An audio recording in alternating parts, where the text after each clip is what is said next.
আসসালামু আলাইকুম।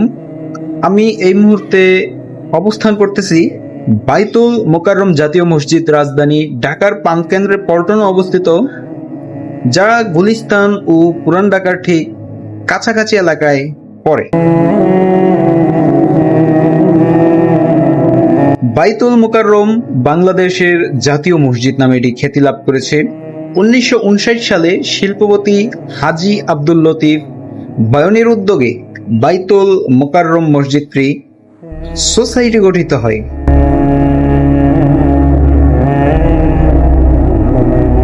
বিখ্যাত স্থপতি আব্দুল হুসাইন থারিয়ানি মক্কার কাবাগরের আদলে এই মসজিদটির নকশা তৈরি করেন।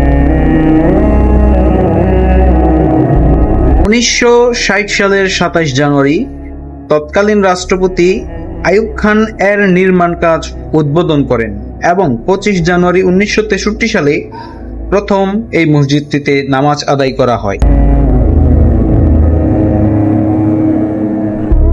এই মসজিদে একসাথে 30,000 মুসল্লি নামাজ আদায় করতে পারে, ফলে ধারণ ক্ষমতার দিক দিয়ে এটি বিশ্বের 10ম বৃহত্তম মসজিদ।